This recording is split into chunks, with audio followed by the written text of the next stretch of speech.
إن أريد إلا الإصلاح ما استطعت وما توفيقي إلا بالله عليه توكلت وإليه أنيب۔ میں تو اصلاح کرنا چاہتا ہوں جہاں تک بھی میرا بس چلے، اور یہ جو کچھ میں کرنا چاہتا ہوں اس کا سارا انحصار اللہ کی توفیق پر ہے، اسی پر میں نے بھروسہ کیا اور ہر معاملے میں اسی کی طرف میں رجوع کرتا ہوں۔ الحمدللہ نحمده ونستعینه ونستغفره ونؤمن به ونتوکل علیہ ونعوذ باللہ من شرور انفسنا ومن سیئات اعمالنا، من يهده الله فلا مضل له ومن يضلله فلا هادي له، ونشهد ان لا اله الا الله ونشهد ان محمدا عبده ورسوله، اما بعد فان خير الحديث كتاب الله وخير الهدي هدي محمد صلى الله عليه وسلم، وشر الأمور محدثاتها وكل محدثة بدعة وكل بدعة ضلالة وكل ضلالة في النار۔ قال الله تبارك وتعالى في كلامه المجيد: أعوذ بالله السميع العليم من الشيطان الرجيم، بسم الله الرحمن الرحيم، يا أيها الذين آمنوا اتقوا الله حق تقاته ولا تموتن إلا وأنتم مسلمون۔ وقال تعالى في مقام آخر: إن تطيعوه تهتدوا۔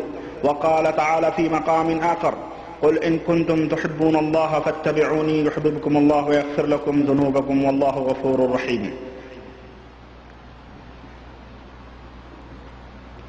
حضرات گرامی قدر، معزز دوستو، نوجوان ساتھیوں، بزرگوں اور بھائیوں،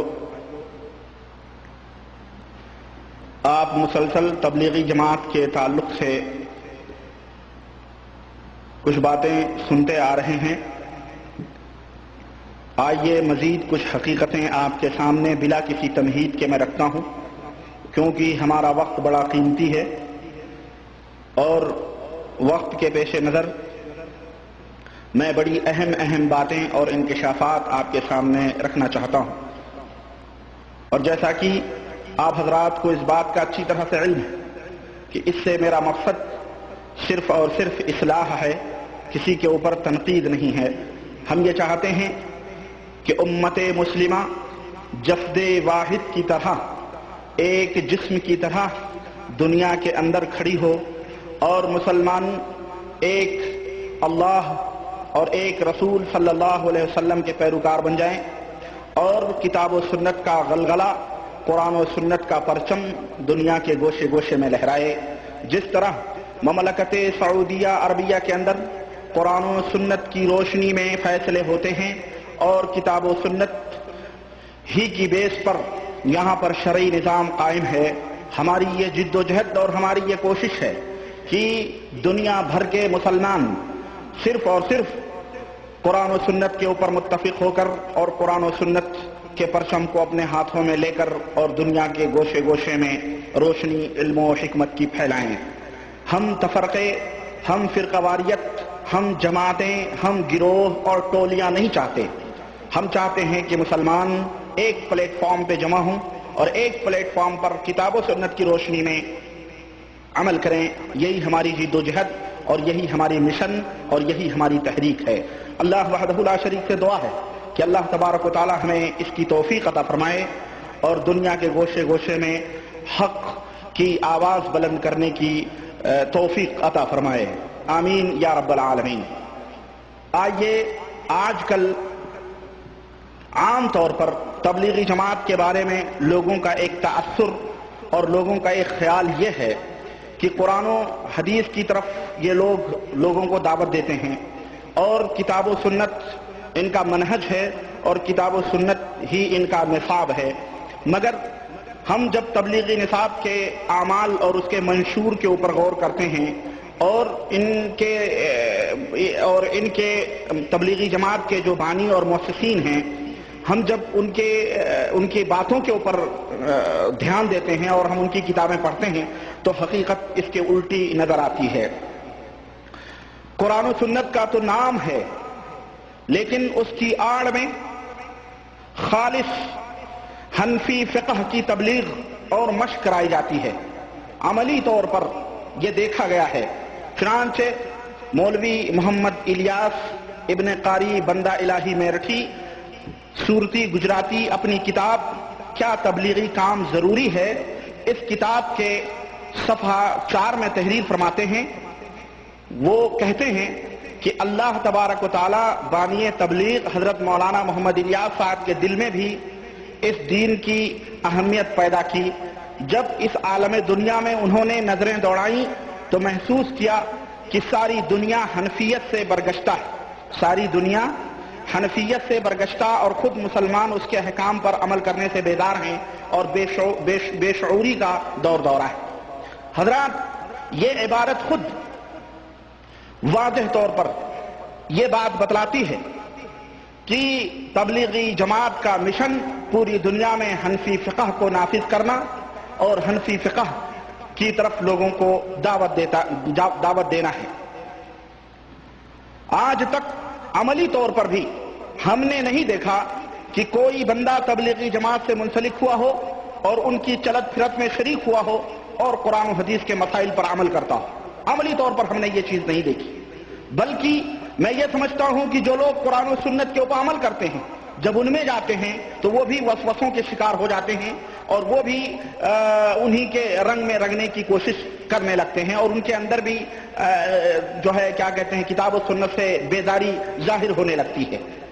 چنانچہ ہم نے کچھ دلیلیں اس تعلق سے کہ تبلیغی جماعت ایک فرقہ واریت پسند جماعت ہے، کچھ دلیلیں ہم نے پچھلے لیکچر میں دی تھی. آئیے ہمارے اس دعوے کی دلیل ایک دو دلیلیں اور بھی سماعت فرمائیں. چنانچہ فضائل صدقات کے اندر مولانا زکریا صاحب نے قرآن کریم کی سورہ جمعہ کی ایک آیت ہے وَلَمَّا وَآخَرِينَ مِنْهُمْ لَمَّا يَلْحَقُوا بِهِمْ، اس آیت کی تفسیر میں ایک حدیث جو صحیح بخاری اور صحیح مسلم کی ہے، اس میں کوئی شک نہیں، لیکن کلمۃ حق ارید بها الباطل والا مسئلہ ہے کہ بات تو حق ہے لیکن اس سے مراد باطل لیا گیا ہے. چنانچہ اللہ کے رسول صلی اللہ علیہ وسلم نے اس آیت کریمہ کی تفسیر میں فرمایا، حضرت سلمان فارسی کو مخاطب کر کے کہ سلمان فارسی کی قوم میں کچھ ایسے لوگ ہوں گے جو علم اگر ثریا میں ہوگا تو اسے بھی حاصل کرنے کی کوشش کریں. مولانا زکریا صاحب نے فضائل صدقات میں، جو فضائل کی کتاب ہے، اور بڑے دعووں سے لوگ کہتے ہیں کہ جی ہم مسائل میں نہیں پڑھتے، ہم فضائل میں پڑھتے ہیں. چنانچہ ہم نے پچھلے لیکچر میں مسائل میں جب یہ الجھتے ہیں تو کس طرح تعویل کرتے ہیں اس کے نمونے ہم نے آپ کے سامنے بتلائے ہیں.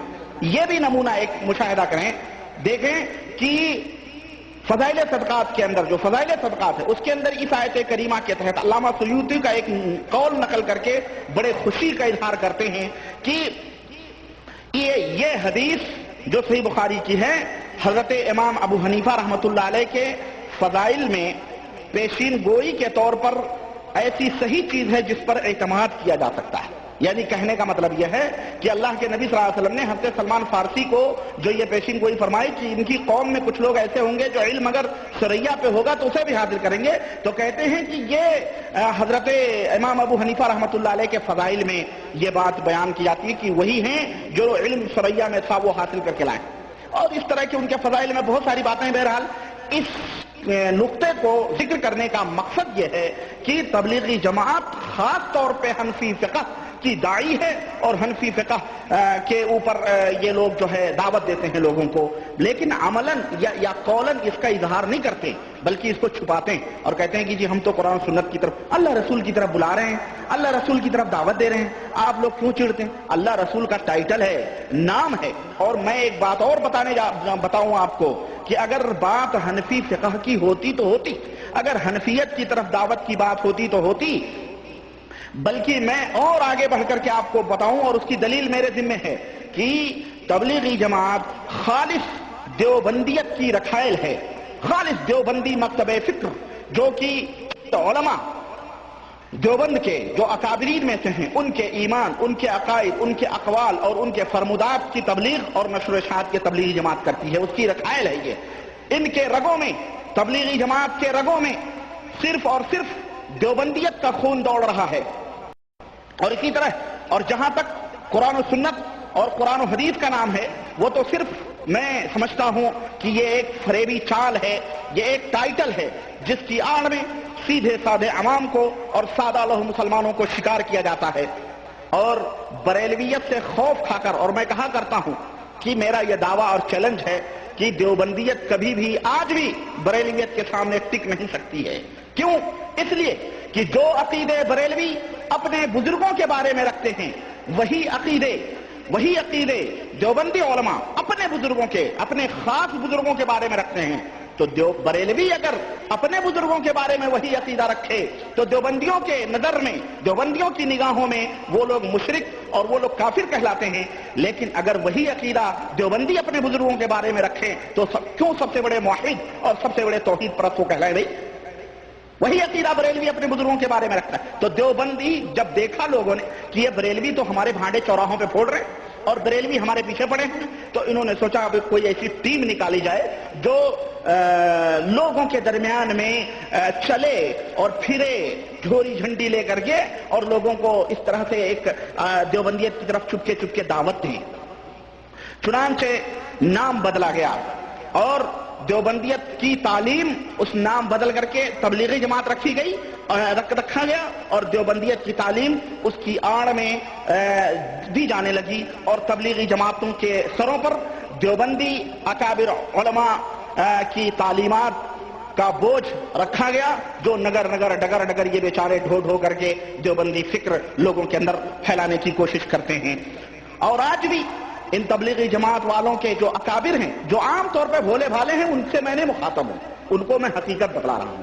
جو بڑے بڑے جگادری ہیں، جو کسی جماعت کے امیر، جو ایک دم سمجھیں کہ آپ کی نمک کے کھانے میں اگر گدھا بھی گر جائے نا تو وہ بھی نمک ہو جاتا ہے، جو ایسے ہو چکے ہیں، جن کے رگ رگ میں دیوبندیت سرایت کر چکی ہے، آج بھی کوئی بھی جب جلسہ، کوئی بھی ان کی محفل بغیر اکابر علماء دیوبند کے بغیر ذکر کیے ہوئے ان کی مجلس پوری ہی نہیں ہوتی ہے اور اکابر علماء ہی کا بھوت ان کے سروں کے اوپر سوار رہتا ہے۔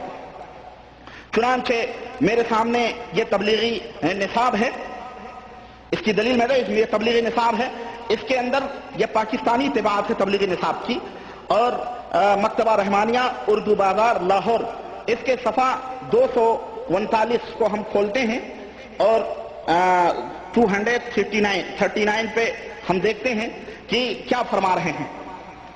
حضرت مولانا الیاس صاحب کے سلسلے میں ہے، مولانا زکریا صاحب کہہ رہے ہیں کہ وہ زمانہ اگرچہ کچھ دور ہو گیا ہے جبکہ حجت الاسلام حضرت مولانا محمد قاسم صاحب نانوتوی قدس اللہ سرہ العزیز اور قطب الارشاد حضرت اقدس مولانا رشید احمد گنگوہی نور اللہ مرقدہ کی تشریف آوری حاضرین جلسہ کے قلوب کو منور فرمایا کرتی تھی، مگر وہ منظر ابھی آنکھوں سے زیادہ دور نہیں ہوا جبکہ ان مجددین اسلام اور شموس ہدایت کے جانشین حضرت شیخ الہند رحمۃ اللہ علیہ، حضرت شاہ عبد الرحیم صاحب رحمۃ اللہ علیہ، حضرت مولانا خلیل احمد صاحب رحمۃ اللہ علیہ، حضرت مولانا اشرف علی صاحب نور اللہ مرقدہ مدرسے کے سالانہ جلسے میں مجتمع ہو کر مردہ قلوب کے لیے زندگی و نورانیت کے لیے چشمے جاری فرمایا کرتے تھے اور عشق کے پیاسوں کو سیراب فرماتے تھے۔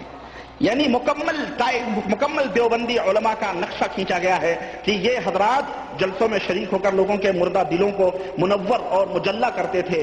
چنانچہ میں نے ابھی کہا کہ ان کے سروں کے اوپر دیوبندیت کا بھوت سوار ہے، یہ تبلیغی نصاب ہے جو قرآن و سنت کے دعوے دار ہیں، لیکن اس میں خاص طور پر مولانا رشید احمد گنگوہی اور بانیان دیوبند اور جو اکابرین علماء دیوبند کا تذکرہ یہ اس بات کی گواہی ہے کہ تو تبلیغی جماعت کے لوگ اس کو پڑھیں گے تو ظاہر ہے کہ درس ہوگا، صبح شام جو درس ہوتے ہیں تو اس میں ان علماء کے تعلق سے عقیدت اور محبت پیدا ہوگی، پھر ان کی تعلیمات کی طرف یہ لوگ راغب ہوں گے۔ اور اسی طرح سے یہ پاکستانی طباعت ہے یہ مکتبہ رحمانیہ کی، اور میرے پاس ہندوستانی طباعت بھی فضائل اعمال کی ورلڈ اسلامک پبلشر دہلی، اس کے اندر بھی صفحہ 3 کے اوپر فضائل قرآن صفحہ 3 کے اوپر یہی بات لکھی گئی ہے۔ میں یہ دونوں کتابیں پاکستان کی بھی ہندوستان کی اپنے ساتھ رکھتا ہوں، اس کی وجہ یہ ہے تاکہ لوگ یہ نہ کہہ سکیں کہ جناب علی یہ تو پاکستانی طباعتوں کے اندر ویسے اختلاف بھی ہے، یہ نہ کوئی سوچے کہ جناب ہم جو یہ آپ ان صفحوں میں تھوڑا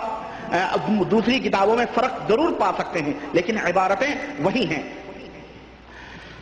اسی طرح میرے بھائی اگر یہ جماعت اپنے اس دعوے میں کہ کتاب و سنت کی تعلیم کرنا مقصد ہے، اگر یہ جماعت سچی ہے تو یقیناً یہ جماعت قابل فخر ہو سکتی ہے، اور قابل اعتماد اور قابل بھروسہ بھی ہو سکتی ہے، مگر یہ بات بھی جھوٹی ہے۔ کیوں؟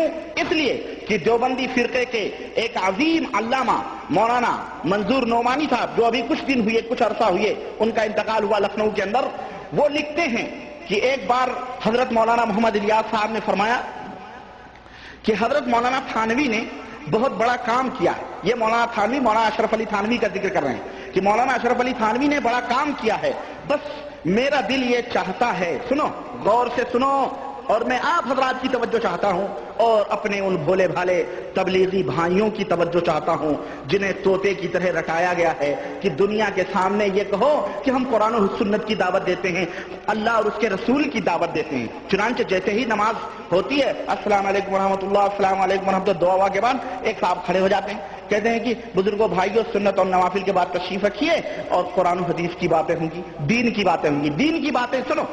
میں بتانا چاہتا ہوں یہ کہ تبلیغی جماعت در حقیقت کس چیز کی دعوت دیتی ہے وہ میں آپ کے سامنے رکھنا چاہ رہا ہوں۔ سنو، مولانا منظور صاحب نعمانی اپنی کتاب ملفوظات الیاس صفحہ 58 یعنی 58 میں لکھتے ہیں کہ حضرت مولانا تھانوی نے بہت بڑا لکھتے ہیں کہ الیاس صاحب نے فرمایا، جو جماعت تبلیغ کے بانی ہیں اور تبلیغی جماعت کہ مؤسس اور بانی ان کو بنانے والے مولانا الیاس صاحب ہیں، تو میں سمجھتا ہوں کہ اس کو تبلیغی نہیں کہنا چاہیے بلکہ اس کو الیاسی جماعت کہنا چاہیے۔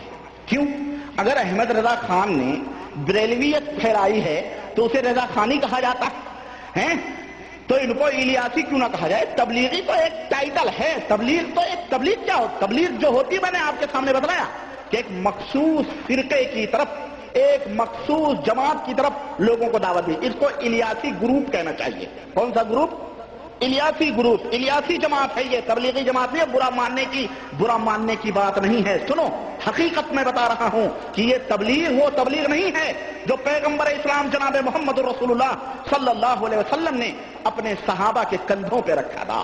اگر یہ تبلیغ کرتی قرآن و سنت کی تو ہم یہ کہہ سکتے تھے، اور میں نے ابھی بتایا کہ قابل فخر بات ہو سکتی تھی، ہمارے لیے فخر اور عزت کی بات تھی، لیکن ذرا اس جماعت میں کھڑے ہو کر کے آپ کبھی قرآن و حدیث کی بات کر لیں تو میں سمجھوں آپ کو کہ آپ مرد ہیں، آپ کو کالر پکڑ کے باہر کر دیا جائے گا جناب، سمجھ رہے ہیں؟ تو سنیے، مولانا منظور صاحب نعمانی لکھتے ہیں کہ مولانا الیاس صاحب نے فرمایا کہ حضرت مولانا تھانوی یعنی مولانا اشرف علی صاحب تھانوی نے بہت بڑا کام کیا ہے، بس میرا دل چاہتا ہے کہ تعلیم تو ان کی ہو۔ کن کی؟ بولو، ہاں؟ تھانوی صاحب کی تعلیم تو مولانا اشرف علی صاحب تھانوی کی ہو اور طریقہ تبلیغ میرا ہو کہ اس طرح ان کی تعلیم عام ہو جائے گی۔ ہاں، پتہ چلا کہ اس کھول میں، اس دعوے میں جو کتاب و سنت کا دعویٰ ہے، یہ کتاب و سنت کی تبلیغ نہیں، یہ پیغمبر اسلام جناب محمد رسول اللہ صلی اللہ علیہ وسلم کی تعلیم نہیں، یہ صحابہ کرام کی تعلیم نہیں، بلکہ حضرت مولانا محمد الیاس صاحب جو اس تبلیغی جماعت کے بانی ہیں، ان کا مقصد مولانا تھانوی صاحب کی تعلیمات کو عام کرنا ہے۔ ملفوظات صفحہ 58 دوستو، اس حقیقت سے یہ بات عیاں ہو جاتی ہے کہ تبلیغی جماعت والے در حقیقت دیوبندی مذہب کے کارندے اور اس کے لیبر اور رضاکار ہیں، اسی کے لیبر ہیں، لیکن مجھے اس پر کوئی اعتراض نہیں۔ ہر ایک آدمی کو یہ حق حاصل ہے کہ وہ اپنی مرضی سے، اپنی پسند سے جس کا بھی کارندہ بننا چاہے بنے، کوئی بریلویت کا کارندہ بننا چاہے تو بریلویت کا کارندہ بنے، کوئی رضا خانیت کا کارندہ بننا چاہے تو اس کا بنے، کوئی مرزا غلام احمد قادیانی کا کارندہ اور لیبر بنے تو بنے، ہمیں اس پہ کوئی اعتراض نہیں ہے، اپنی من پسند کی بات ہے، اور مقاصد کو معین کر کے آپ جس طرف بھی جائیں ہمیں اس کے اوپر کوئی اعتراض نہیں۔ مجھے اعتراض صرف اور صرف اس بات پر ہے کہ یہ لوگ اس اصل مقصد کو چھپاتے کیوں ہیں؟ کیوں اس اصل مقصد کو چھپاتے ہیں؟ وہ کیوں قرآن و سنت کا نام لے کر، اللہ اور رسول صلی اللہ علیہ وسلم کا نام لے کر ادھر ادھر دندناتے پھرتے ہیں؟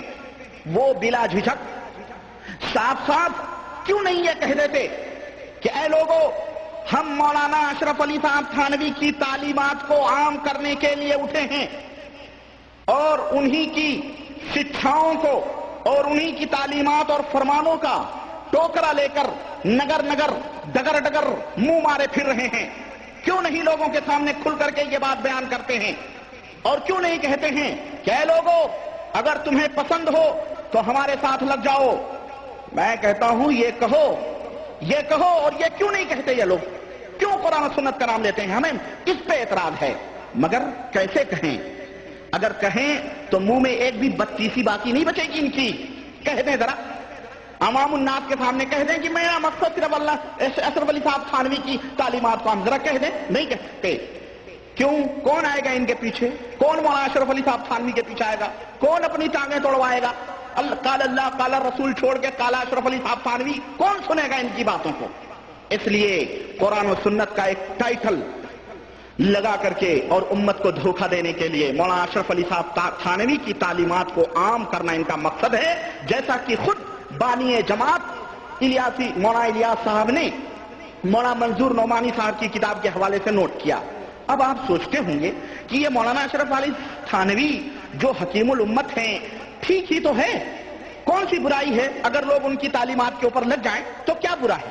مگر میں ابھی بتلاؤں گا کہ ان کی تعلیمات کیا ہیں، انشاءاللہ تبارک و تعالی میں ابھی آگے بتلاؤں گا کہ ان کی تعلیمات کیا ہیں۔ اس سے پہلے ایک بات اور چشم عبرت اور حیرت میں ڈال دینے والا بیان سنیے، اور بڑی دلچسپ بات ہے، وہ میں آپ کے سامنے رکھنا چاہتا ہوں۔ اس جماعت کی چلت پھرت اور اس جماعت کی جد و جہد اور اس جماعت کی دوڑ دھوپ اور اس جماعت کی نگر نگر ڈگر ڈگر جوتیاں جو یہ جماعت گھساتی ہے اور سڑکوں پہ کھڈے کر رہی ہے یہ جماعت، میں آپ کو بتاؤں کہ اس جماعت کی یہ محنت اور مشقت یہ اللہ اور اس کے رسول کی رضا کے لیے نہیں ہے، اللہ اور اس کے رسول کی خوشنودی کے لیے نہیں ہے۔ آپ کسی بھی تبلیغی جماعت سے پوچھیں کہ میرے بھائی یہ کیوں آپ لوگ زمینوں میں گڈھے کر رہے ہو، سڑکوں پہ جوتیاں چٹکھاتے پھر رہے ہو، کیا ضرورت ہے اس کی؟ تو کہیں گے جی اللہ کو خوش کرنا ہے، اللہ کو راضی کرنا ہے۔ لیکن آؤ میرے تبلیغی بھائیوں، میں تمہیں بتلاتا ہوں کہ مولانا کیا فرما رہے ہیں، جو تمہارے پیر و مرشد ہیں، جو تمہارے آقا اور امام ہیں، مولانا الیاس صاحب کیا فرما رہے ہیں وہ سنو کہ اس چلت پھرت کا مقصد کیا ہے۔ اللہ کی رضا اور اس کی خوشنودی نہیں ہے، بلکہ تھانوی صاحب کی روح کو خوش کرنا ہے، مولانا اشرف علی صاحب تھانوی کی روح کو خوش کرنا ہے۔ آپ سوچتے ہوں گے، اور یقیناً حیرت انگیز بات ہے کہ ربانی کہاں بھٹک رہے ہو؟ پوچھ سکتے ہیں کہ آپ صرف دعویٰ کر رہے ہو۔ آؤ میرے بھائی، یہ انکشافات میں کر رہا ہوں اور اس کی دلیل میں دیتا ہوں، اور جاؤ اور صرف میں آپ سے یہ درخواست کرتا ہوں کہ میرے عزیزو، جو میں حوالے دے رہا ہوں اللہ توفیق دے تو سکون کے ساتھ جا کے کسی بھی لائبریری میں، کسی بھی بک اسٹال پہ جو کتاب میں نے بتلائی ہے خرید کے اور وہ صفحے کھول کے پڑھ لو، تاکہ حقیقت کی روشنی میں آ جاؤ۔ میرے عزیز، میں اس لیے کہتا ہوں کہ یہ امت جو بھٹک رہی ہے، دلیل میرے اوپر جیسا کہ میں نے بتایا، یہ امت جو بھٹک رہی ہے یہ سیدھی راہ پہ آ جائے۔ آپ سوچتے ہوں گے اور آپ کہتے ہوں گے، اور یہ باتیں میں اس لیے بیان کر رہا ہوں کہ جو ہمارے تبلیغی بھائی اپنے آپ کو تبلیغی کہتے نہیں تھکتے ہیں، اور یہ بھی میں آپ کو بتلاؤں کہ یہ حقیقت کو نہیں جانتے، اور اگر حقیقت کو، اور میں بتاؤں آپ کو، میں ہمیشہ یہ کہتا رہتا ہوں کہ دیوبندی جماعت والے جو بیچارے عوام ہیں، پبلک ہیں، یہاں تک کہ طلبہ اور بعض علماء بھی میں شامل کر لوں، وہ ہیں، وہ بیچارے اپنے بڑوں کی حقیقتوں کو نہیں جانتے۔ اگر کوئی شخص جو اپنے آپ کو تبلیغی کہتا ہے، مجھے اس سے کوئی چڑ نہیں، کوئی اپنے آپ کو دیوبندی کہتا ہے، مجھے اس سے کوئی اعتراض نہیں، کوئی بریلوی کہتا رہے، لیکن میں صرف یہ کہنا چاہتا ہوں کہ آج جو تبلیغیت کے نام پر تعصب کر رہے ہو اور بریلویت کے نام پہ تعصب کر رہے ہو، کوئی تبلیغی بریلوی کو مار رہا ہے اور بریلوی تبلیغی کو مار رہا ہے، اور آج جناب علی مسجدوں کے اندر خون بہائے جا رہے ہیں، لوگوں کا قتل ہو رہا ہے، اور آپ کے سامنے بامبے کی تازہ مثالیں ہیں، اور پورے ہندوستان میں آج یہ چل رہا ہے کہ باقاعدہ فورس لگی ہوئی ہے، پولیس مسجدوں کے اوپر لگتی ہے جمعے کے دن، اور تاکہ لوگ مسلمان نماز ادا کر سکیں۔ اور کیوں؟ اس لیے کہ ایسے کانڈ ہوئے کہ تبلیغی نے بریلوی کو قتل کر دیا اور بریلویوں نے تبلیغیوں کو قتل کر دیا۔ مسجدوں کے اندر گنڈا گردی چل رہی ہے، مسجدوں کے اندر گھس کر کے مسلح کھینچے جاتے ہیں اور ایک دوسرے کا خون بہایا جاتا ہے۔ اور مسجدوں کے تقدس اور اس کی عظمت سے یہ لوگ کھیلتے ہیں اور اللہ کے گھروں میں گھس کر گنڈا گردی کرتے ہیں۔ ان سادہ لوگ اور بھولے بھالے دیوبندیوں کو اور ان تبلیغیوں کو اور ان بریلویوں کو معلوم نہیں ہے کہ ان جماعت سازیوں کے پیچھے ان جماعت سازیوں کے پیچھے جو جماعت سازی ہو رہی ہے اور لوگوں کو امت کو فرقے میں بانٹا جا رہا ہے، اس کے پیچھے کیا راز مضمر ہے اور کیا بھید چھپا ہوا ہے، اور ان کے علماء نے کتنے ایمان شکن اور کتنے ایمان کو توڑ دینے والی باتیں اپنی کتابوں کے اندر لکھی ہوئی ہیں۔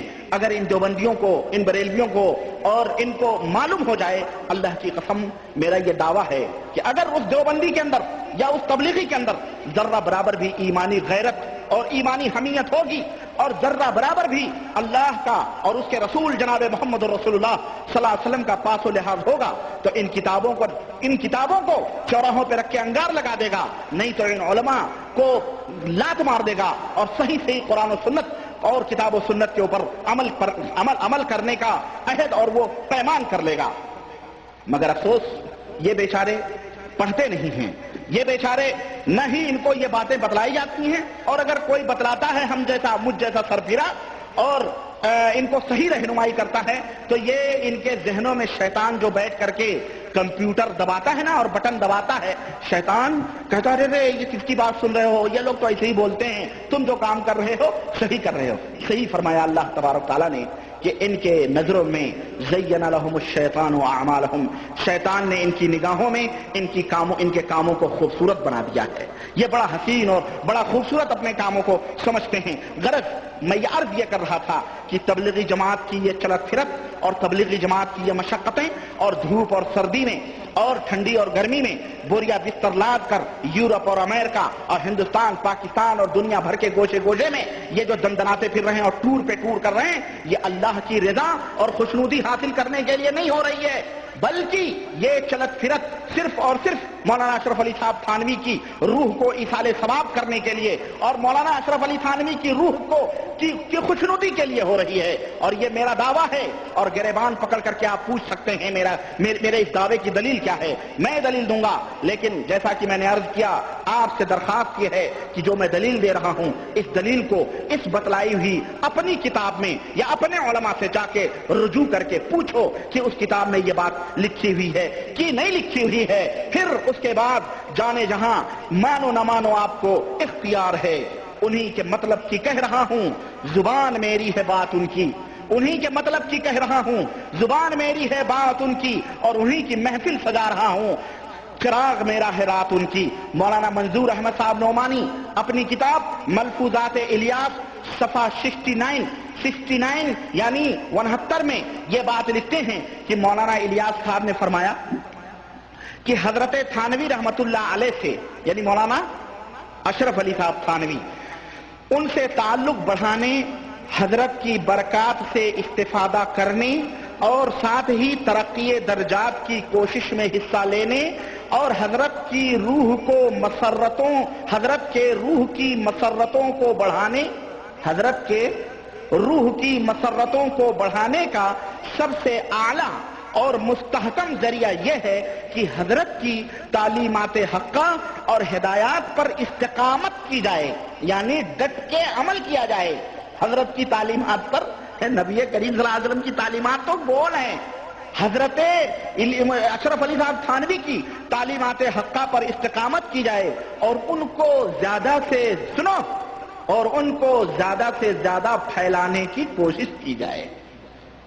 یہ گھر کے راز ہیں، اب بھانڈا پھوٹا، اب راز کھلا کہ یہ سب ٹیمیں اور ٹولیاں جو گشت کرتی نظر آ رہی ہیں اور چاروں طرف پھیلائی جا رہی ہیں، یہ صرف اور صرف حضرت تھانوی، حضرت مولانا اشرف علی صاحب تھانوی کی روح کو ایصال ثواب کے لیے پھیلائی جا رہی ہیں۔ یہ بیچارے تبلیغی جماعت والے پتہ نہیں اپنے دادا پردادا نانا نانی کریں۔ چنانچہ ایک جماعت، تبلیغی جماعت میں ایک ٹولی فوری طور پر الگ ہو گئی اور وہ کہنے لگی کہ اس منصب پر اور اس مقدس مسند کے اوپر صرف کاندھلا شریف کے مشائخ ہی بیٹھ سکتے ہیں، اور ایرٹھ میرٹھ غازی آباد دلی مراد آباد کے کوئی لوگ نہیں بیٹھ سکتے. کاندھلا شریف کے جو مشائخ ہیں، یعنی کاندھلا ہی میں حضرت کا خاندان تھا. پتہ ہے آپ کو حضرت الیاس صاحب کاندھلا ہی کے تھے. ان کے خاندان یعنی کاندھلا شریف ہی کا کوئی شیخ بیٹھ سکتا ہے اور کوئی اور نہیں بیٹھ سکتا ہے، مگر ان کے چلانے سے بات نہ بن سکی. اور یہ بیچارے تبلیغی جماعت والے جو بیچارے لگے ہوئے تھے یہ سمجھ بھی نہ سکے. اتنے میں ایک تیر چھوڑا گیا، ایک تیر چھوڑا گیا، اور یہ وہ تیر ہے جو دیوبندی لوگ بڑے اہم موقعوں پر استعمال کرتے ہیں، ہمیشہ نہیں استعمال کرتے ہیں. پتہ ہے وہ تیر کون سا ہے؟ وہ تیر بشارت اور الہام کا تیر ہے. کس کا تیر ہے؟ بشارت اور الہام کا تیر ہے. امام ابو حنیفہ رحمۃ اللہ علیہ کی فقہ کو لازم پکڑا تو بشارت اور الہام کے ذریعے یہ ثابت کیا، اور قرآن کی آیت کی تفسیر کر کے بھی یہ ثابت کیا ہے، جیسا کہ میں نے آپ کو بتلایا کہ سب سے یعنی یہی وہ لوگ ہیں جو ابو حنیفہ رحمۃ اللہ علیہ کے ماننے والے جو جنت کے اندر یعنی نبی کریم صلی اللہ علیہ وسلم کی حدیث کے مستحق ہیں. اور یہاں تک غلو کیا گیا کہ جب انہوں نے حنفیت کو پکڑا تو بشارت اور الہام کے ذریعے یہاں تک ثابت کیا کہ اس وقت اللہ تعالیٰ نے حنفی مذہب کو منتخب کر لیا ہے پوری دنیا کے لیے. جو لوگ اس سے منسلک ہیں وہی لوگ مومن ہیں اور وہی لوگ جنت کے اندر جائیں گے، باقی لوگوں کی خیر نہیں ہے. یہاں تک الہام اور کشف کے ذریعے سے اور اس کے ذریعے سے معلوم کیا. اور کسی کو جنت میں پہنچانا تو بڑا آسان کام ہے. آواز سنی گئی. کیا آواز سنی گئی؟ کہ مولانا زکریا صاحب کو جو دفن کیا گیا تو کہا گیا کہ ان کے لیے 8 دروازے کھول دیے گئے. میں نے پچھلے درس میں بتلایا ہے لیکچر کے اندر. آواز سنی گئی. آواز سننے والا کون؟ سنانے والا کون؟ کچھ بھی نہیں. سمجھ رہے ہیں؟ ہو سکتا ہے بھائی شیطان. ایک واقعہ میں اسی میں پڑھ رہا تھا، یہی مولانا دینی دعوت میں لکھتے ہیں مولانا ابو الحسن ندوی، اور یہ مفکر ملت ہے. مجھے تعجب ہوتا ہے کہ اتنے بڑے عالم ہیں اور اگر ہندوستان کے اندر جہاد کرنا ہو تو ان کو اگر اکسا دیا جائے کہ مولانا ذرا جہاد پہ تقریر کر دیں، میں سمجھتا ہوں پورے مسلمان اکٹھا ہو جائیں گے، ہے نا. اتنا تقدس ان کا. اور آج بھی بڑے بڑے لوگ بھی رواداریوں میں ان کی عزت کرتے ہیں، اس میں کوئی شک نہیں ہے. لیکن انہوں نے کبھی جہاد کے موضوع پہ کبھی تقریر نہیں کی، نہ کبھی جہاد کے اوپر مسلمانوں کو اکسایا. کیونکہ صوفی کہاں جہاد کرتے ہیں؟ ان کے ہاتھوں سے نہ تلوار اٹھیں گے نہ تیر اٹھیں گے، یہ کہاں ہوتے ہیں. تو جناب مولانا جو ہیں ہمارے، انہوں نے بھی اس واقعے کو نقل کیا ہے کہ حضرت الیاس صاحب جو جب مکہ حج کرنے کے لیے آئے تو باب العمرہ کے سامنے کھڑے ہو کر کے کسی کو وعظ اور نصیحت کر رہے تھے. تو اتنے میں باب العمرہ کے پاس سے ایک آدمی نکلا اور اس نے کہا جو کام کر رہے ہو بہت اچھا کام ہے، اور یہ ایسا کام ہے کہ اگر ہم تمہیں بتلا دیں کہ اس کا اجر و ثواب کتنا ہے تو خوشی و مسرت میں تمہیں موت واقع ہو سکتی ہے، یعنی شادی مرگ تمہیں ہو سکتا ہے، یعنی تم بے ہوش ہو جاؤ گے، اتنا اجر اور ثواب ہے. کہنے لگے. پھر اس کے بعد وہ آدمی غائب ہو گیا. وہ آدمی شیطان بھی تو ہو سکتا ہے. یہ کیوں نہیں سمجھتے ہو؟ اس لیے کہ جو تعلیمات تم نے بیڑا اٹھائی ہیں وہ پھیلانے کے لیے، وہ تعلیمات جو تم نے اپنی کتابوں میں لکھی ہیں وہ شیطانی تعلیمات ہیں. وہ عقائد کی تعلیمات جو قرآن و سنت سے قطعاً الگ اور تھلگ ہیں، تمہارے گھر کے بنائے ہوئے عقیدے اور ایمان ہیں، وہ میں بھی بتاؤں گا انشاءاللہ تبارک تعالیٰ. چنانچہ بشارت اور الہام کا تیر چلایا گیا. وہ کیا ہوا جناب علی؟ کیسے بشارت ہوئی؟ اور ایسا تیر مارا گیا کہ مولانا رحمت اللہ صاحب بیچارے جیسے پتی نہیں ٹوٹ کے گرتی ہے درخت سے، پتے کٹی ہوئی پتنگ کی طرح نیچے آ گئے. اور ظاہر ہے اس بشارت اور الہام کے آگے وہ کہاں ٹک سکتے ہیں؟ ہوا کیا؟ اتنے میں شیخ الحدیث مولانا زبدۃ الاماثل مولانا زکریا صاحب نے خواب دیکھا. کون زکریا صاحب؟ یہ تبلیغی نصاب کے لکھنے والے مولانا زکریا صاحب نے. انہوں نے خواب دیکھا. خواب کیا دیکھا؟ کہاں کی. اور یہ زکریا صاحب کون ہے؟ مولانا الیاس صاحب. میں خاندان کا نام لے کے چل رہا ہوں کہ یہ پورا چٹھا پٹھا ایک خاندان میں رکھنا چاہتے ہیں. خاندان کے علاوہ آج تک کوئی امیر نہیں بنا ہے، میرا یہ دعویٰ ہے. مولانا الیاس صاحب کے سگے اور حقیقی بھتیجے ہیں مولانا زکریا صاحب شیخ الحدیث. اور صرف سگے بھتیجے ہوتے تو ہو سکتا ہے بائی کاٹ چچا بھتیجوں میں ہو سکتی ہے. مولانا حضرت کی ایک صاحبزادی بھی مولانا کی اہلیہ محترمہ تھی، یعنی داماد بھی سگے تھے. مولانا زکریا صاحب الیاس صاحب کے سگے داماد بھی ہیں. انہوں نے خواب دیکھا. خواب کیا دیکھا کہتے ہیں میں نے خواب دیکھا اور خواب میں بشارت ہوئی ہے کہ ایک مشین ہے جسے عزیزی یوسف سلمہ چلا رہے ہیں. جب وہ مشین چلاتے چلاتے تھک گئے تو مشین عزیزی انعام الحسن نے چلانا شروع کیا ہے. اور انعام الحسن کون ہے معلوم ہے؟ انعام الحسن صاحب مولانا زکریا صاحب کے خاص داماد ہیں، چہیتے داماد ہیں. واللہ بتا رہا ہوں، مر گئے ابھی کچھ دن ہوا ہے مرے، کچھ دن ہوا ہے مرے. مولانا انعام الحسن صاحب یہ مولانا زکریا صاحب کے داماد ہیں. کہنے لگے کہ مشین چل رہی تھی، چلاتے چلاتے عزیزی یوسف سلمہ تھک گئے تو مولانا انعام الحسن صاحب چلانے لگے. یہ مشین ہے. تبلیغ جماعت کیا ہے؟ اور یقیناً مشین ہے. گھستے جاؤ گھستے جاؤ گھستے جاؤ، بیچاروں کو مشین بنایا ہوا ہے انہوں نے. سنو، تھک گئے تو مولانا انعام الحسن سلمہ نے چلانا شروع کیا. تعبیر بتائی انہوں نے. تعبیر یہ ہے کہ اس کام کو چلانے کے اہل مولوی رحمت اللہ نہیں بلکہ عزیزی انعام الحسن صاحب. چنانچہ اب جب یہ خوشخبری اور بشارت ہوئی، کٹی ہوئی پتنگ کی طرح رحمت اللہ صاحب نے مسند الیاسی چھوڑی اور الیاسی گروپ کے نئے امیر مولانا انعام الحسن صاحب کو چن لیا گیا جو آج تک امیر تھے. اس کے بعد کون امیر ہیں مجھے نہیں پتا ہے. میں سوچ رہا تھا کہ ذرا میں چلتے چلتے اپنے اخوان سے معلوم کروں کہ تبلیغی جماعت کے اس وقت کون امیر ہیں. آپ لوگوں میں کسی کو پتا ہے؟ بتاؤ بھائی. چلے اچھا ہے، نہیں معلوم ہے، ضرورت کیا ہے معلوم ہونے کی. سمجھ رہے ہیں؟ تو اب وہی ہوں گے، انہی کے خاندان میں سے ہوں گے، یہ میں سمجھ رہا ہوں. تو میرے بھائی اب کیا تھا، یہ بیچارے رحمت اللہ صاحب نکال دیے گئے. چنانچہ جمعیت علماء ہند کے آرگنائزر بنائے گئے دلی کے اندر.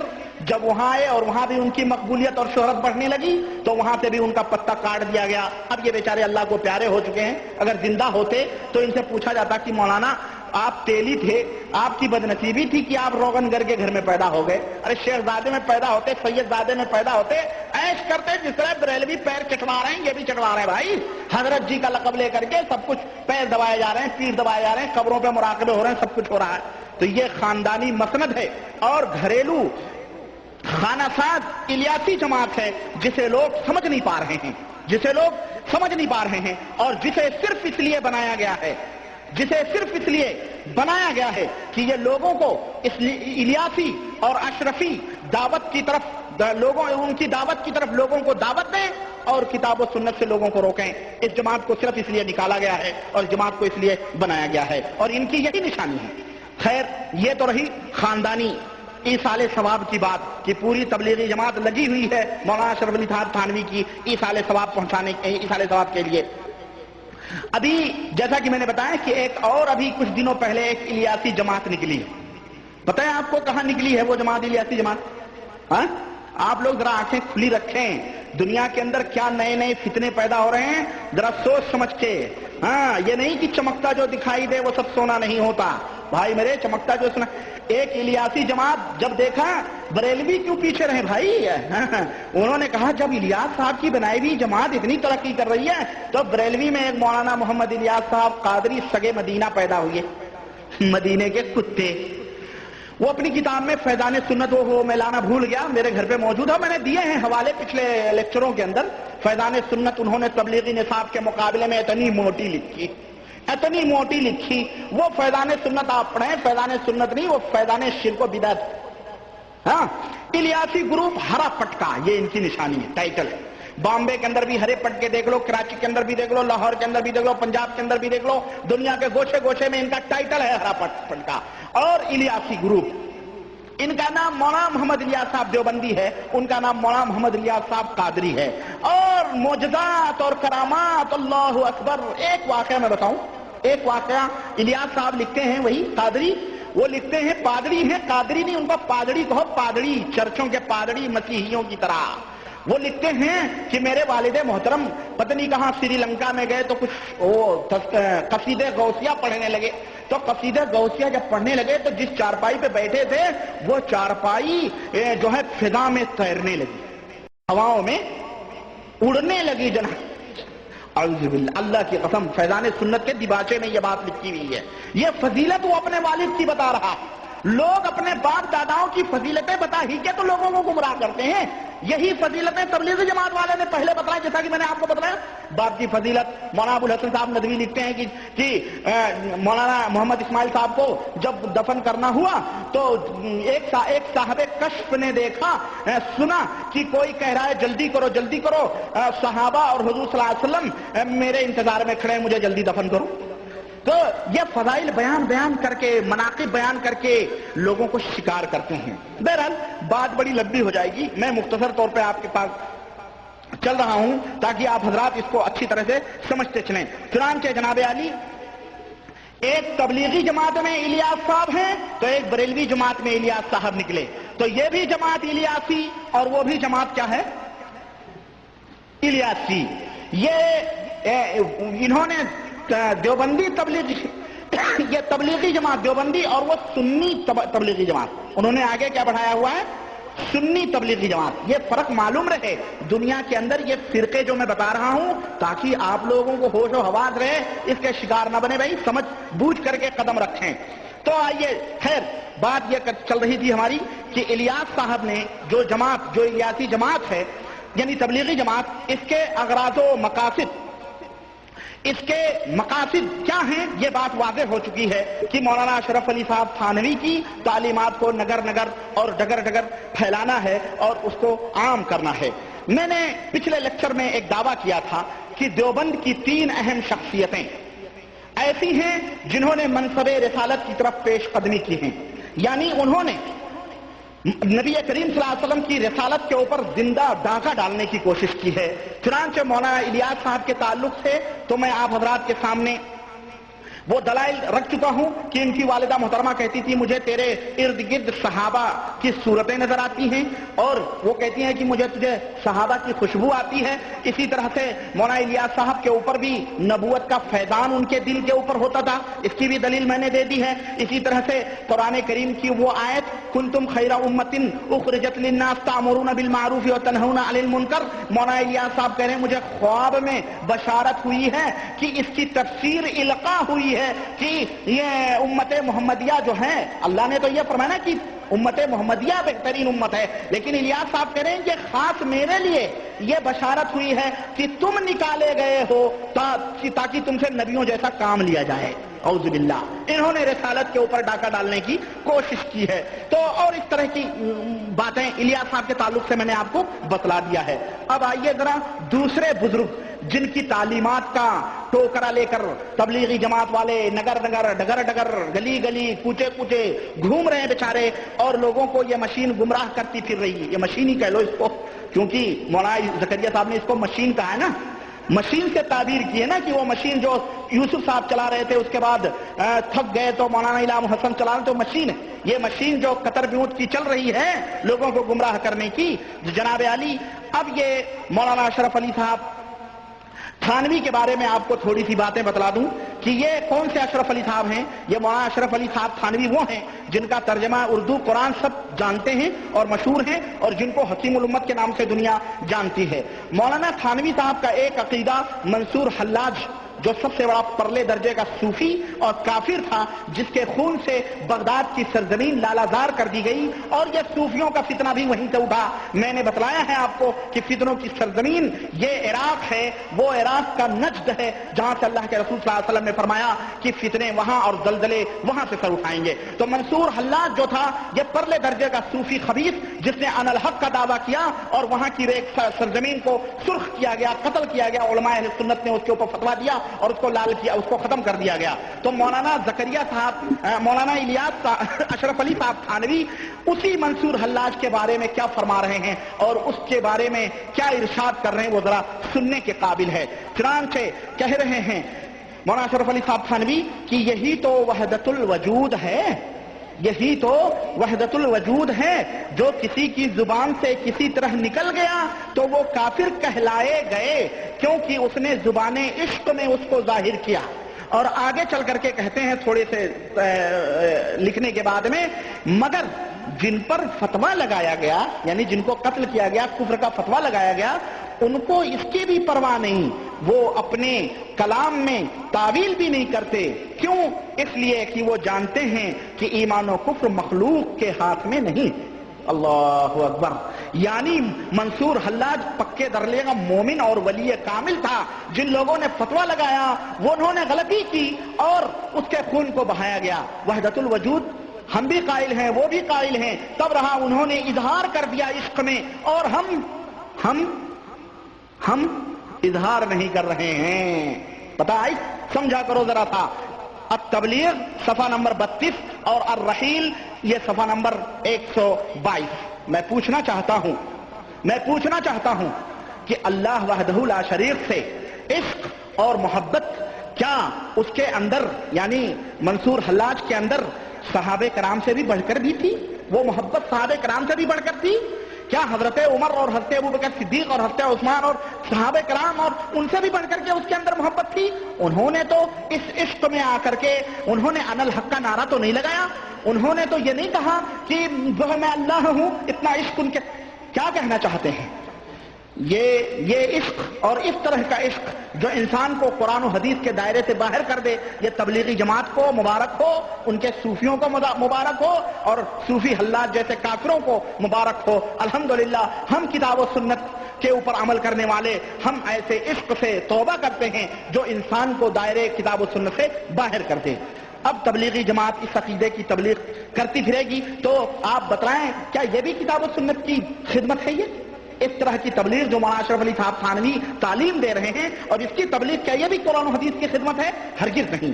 نمبر 2، ایک اور بات جو میں نہیں کہنا چاہتا لیکن کہہ دینا چاہیے. کیوں؟ جب لکھنے والے کو حیا اور شرم نہیں آئی تو مجھے کہنے میں کیا حیا اور شرم؟ انہوں نے کیوں لکھا اپنی کتاب میں؟ پھر میں لوگوں کے ساتھ لکھا ہی اسی لیے تاکہ دنیا پڑھے.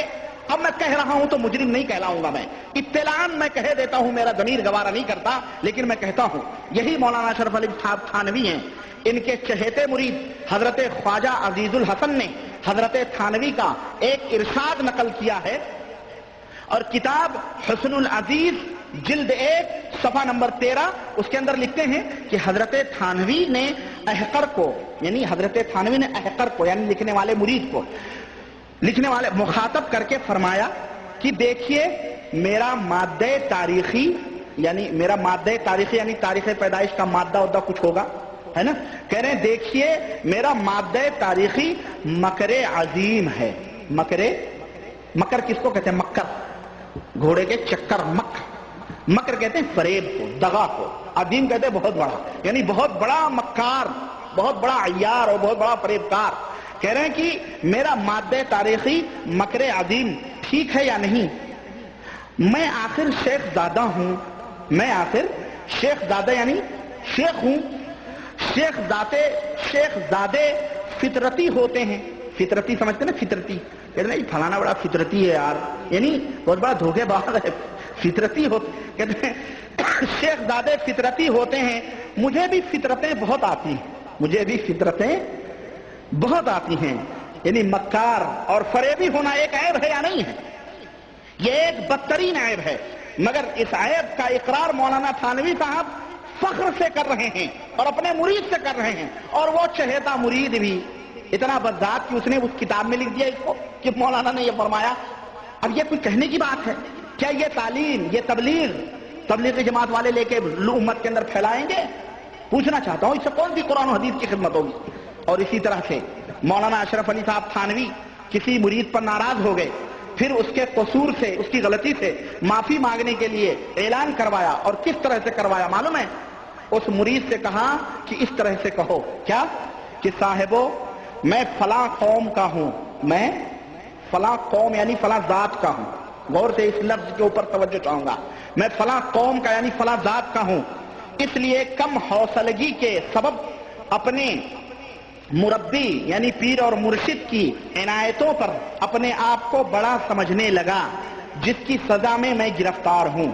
کمالات اشرفیہ صفحہ 169. یعنی خطاکار نے معافی مانگ لی تو حکم ہوا کہ اب یہی بات ہر روز بعد نماز مغرب اسی طرح سے اعلان کرو تو تمہاری خطا معاف ہوگی. لوگوں کے سامنے اسی طرح سے اعلان کرو. دوستو اور بتلاؤ کیا یہ جاہلیت کی دعوت نہیں ہے؟ کیا یہ نبی کی سنت کا طریقہ ہے کہ اگر کسی سے غلطی ہو جائے تو اس کی ذات پات کا نام لے کر کے اس سے معافی منگوایا جائے اور کہا جائے کہ مجھے معاف کرو؟ کیا نبی کریم صلی اللہ علیہ وسلم نے اس طرح کی تعلیم دی ہے؟ اور فلاں قوم کا ہوں، فلاں یعنی فلاں ذات کا ہوں اور میرے اندر اسی وجہ سے کم حوصلگی ہے، یعنی میں ذرا کمینہ صفت ہوں، اس لیے مجھے معاف کرو، کیا کہنا چاہتے ہیں؟ کیا یہ اس زمانے جاہلیت کی عصبیت کو امت کے اندر پھیلانا نہیں ہے؟ تو اور کیا ہے یہ؟ کیا اس فتنے کو جو نبی کریم صلی اللہ علیہ وسلم نے دبایا تھا کہ کوئی کسی کے اوپر فخر نہ کرے اپنی ذات اور پات پر، کیا یہ تعلیم امت کے اندر پھیلانا نہیں تو اور کیا ہے؟ میں پوچھنا چاہتا ہوں کیا یہ اسلام ہے؟ کیا تبلیغی جماعت اس عصبیت کو دوبارہ زندہ کرنا چاہتی ہے اشرف علی صاحب تھانوی کی اس تعلیمات کو ڈگر ڈگر پھیلا کر کے؟ اور سنو، میں آپ کو بتاؤں، یہی تبلیغی جماعت مولانا اشرف علی صاحب تھانوی، ان کے ایک مرید نے، اور آپ حضرات کو پتا ہے کہ ایک دفعہ ان کے مرید نے خواب دیکھا۔ کیا خواب دیکھا؟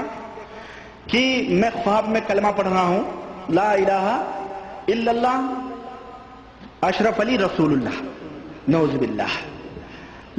خط لکھا مرید نے مولانا اشرف علی صاحب تھانوی کے بعد، مختصر میں بتا رہا ہوں تلخیص، کہ میں کلمہ پڑھ رہا ہوں لا الہ الا اللہ اشرف علی رسول اللہ۔ میں خواب میں بار بار کوشش کر رہا ہوں کہ میں کہوں محمد رسول اللہ، مگر میری زبان سے اشرف علی رسول اللہ ہی نکل رہا۔ اسی گھبراہٹ میں میری نیند کھل گئی تو میں نے درود پڑھنا شروع کیا۔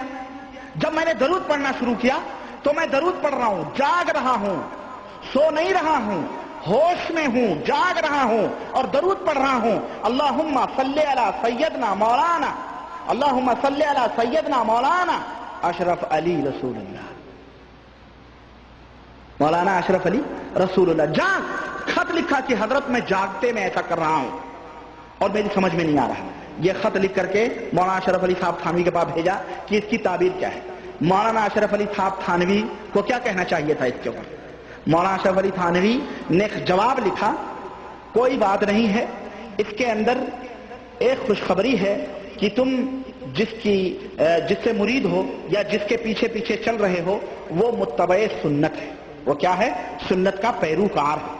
ابھی میں نے ایک نمونہ دکھایا کہ سنت کے پیروکار ہیں، وہ بیچارہ اگر غلطی کیا تو اس کو مغرب کے ٹائم ہر وقت کھڑا ہو کر کے کہ میں فلانے ذات کا ہوں، مجھ سے غلطی ہو گئی، اس لیے اپنے شیخ کی عنایت اور کرم سے میں بڑا، یہ سنت ہے؟ یہ متبع سنت کا کرنے والوں کا یہ طریقہ ہو سکتا ہے اتباع سنت کرنے والوں کا؟ ہرگز نہیں۔ اس طرح سے انہوں نے لکھا۔ چنانچہ اس کے اوپر دیوبندی علماء نے بھی گرفت کی اور کہا مولانا کو یہ لکھنا چاہیے تھا، اس کو زجر و توبیخ کرنا چاہیے تھا، مرید کو کلمہ پڑھانا چاہیے تھا، اس کو یہ کہنا چاہیے تھا تو نے کفر کیا، تو نے اس طرح بات نہیں کی۔ لیکن مولانا اشرف علی صاحب تھانوی نے بڑا خوش اسلوبی کے ساتھ اس بات کو ٹال دیا۔